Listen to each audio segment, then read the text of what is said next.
Hello દોસ્તો, જય દ્વારકાધીશ. માંગો 20 ને આપે 30 છે મારા જય દ્વારકાધીશ. વંદે માતરમ. ભારત માતા કી જય. આઈ હોપ આપ બધા મજામાં હશો. હું પણ મજામાં. આજે તારીખ છે 8 સપ્ટેમ્બર 2024, સવારના 10 વાગ્યા.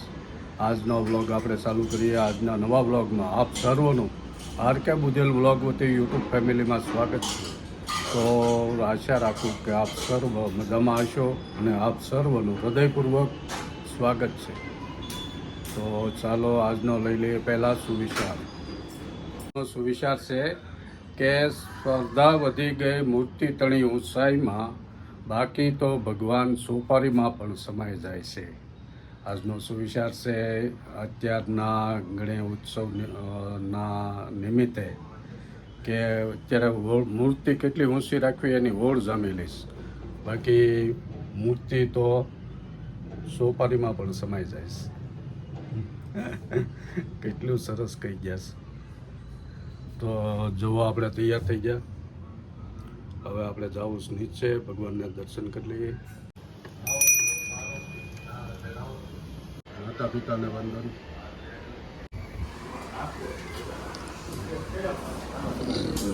જોવો અમારા પટેલના અમારી નીચે ચોથા માળે ફર્નિચર કામ હાલે છે. એ આપણે જોવા આવ્યા છે. અગાઉ આપણે સાગરની વાત કરેલી આપણા વિડીયોમાં. એમના બેન જલ્પાબેનનો ફ્લેટ છે.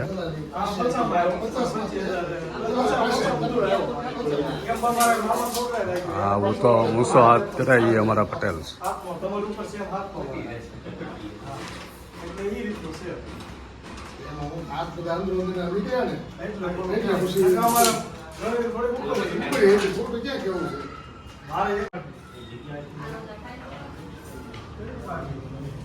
તો આ રીતનું બધું ફર્નિચર કામ હાલે સુરતમાં. આ બધા કબાટ છે, માળિયા છે, મસ્ત બનાવે મિસ્ત્રી. બધી દિવાલે ટાઇલ્સ મારી દેવાની, એટલે લૂણો કે કોઈ ભેજ ન આવે.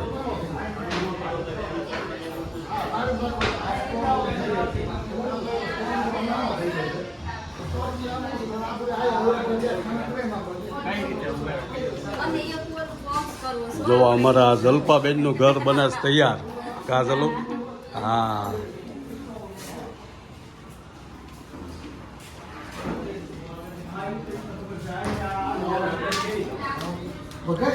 અમારા પટેલના મોટા ભાઈ છે. જોવો આજે છે ઋષિ પાશમ. આપ સર્વને ઋષિ પાશમની હાર્દિક શુભકામના. તો ઋષિ પાશમનું તો મહત્ત્વ અનેરું છે, પણ હવે સમય પ્રમાણે બધું જે ઓફ થઈ ગયા હોય એની પાછળ પાશમ રહે.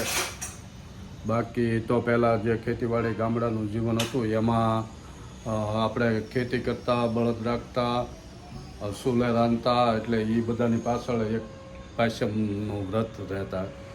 ઘર દીઠ બાપા હોય એ બળદ પાછળ રહે, બા હોય એ સુલાની પાશમ રહે.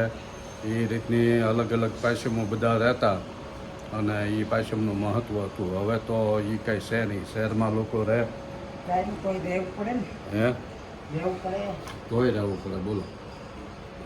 તો અમારા એ આજે પાશમ રહી છે એની હાટું ફરાળ બનાવ્યું છે એની, અને આપણે નથી. તો આપણે તો શીલા ચાલુ તો જાય રોજ હોય એ કેમ એટલે સલપારાશ ભરપૂર ઘી નાખી અને એની હાટું બનાવી ફરાળી ભાખરી, સૂકી ભાજી. તો થઈ ગયું તૈયાર. જો ભગવાનને ફળાહારનો ભોગ ધરાવી દઈ.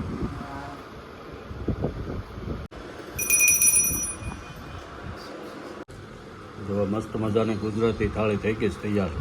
રોટી, કાલના લાડવા છે, ગુંદા, ગાજરનો અથાણું, ભીંડીની સબ્જી અને છાશ, અને એને છે ફરાળ, એટલે એ ફરાળ કરશ.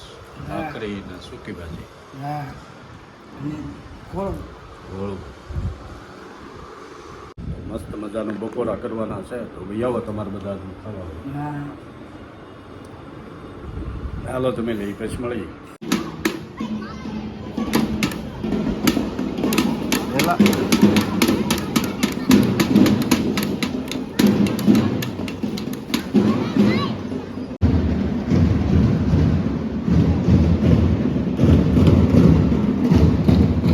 ઘણા ઉત્સવને આરતી થઈ ગઈ.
આવો કંઈક માહોલ હોય છે અમારા ગણેશ ઉત્સવમાં સોસાયટીમાં.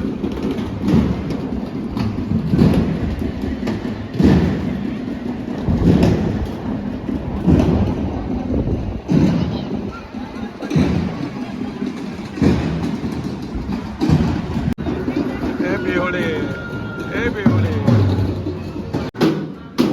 સોસાયટી માટે નવું વાતાવરણ લીધેલું.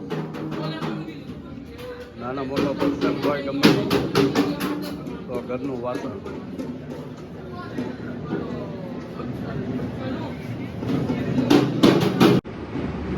જુઓ સાંજના 9 વાગવા આવ્યા અને નીચે બાળકો જુઓ ગણેશ ઉત્સવમાં ઢોલની બગડાટી બોલાવે છે.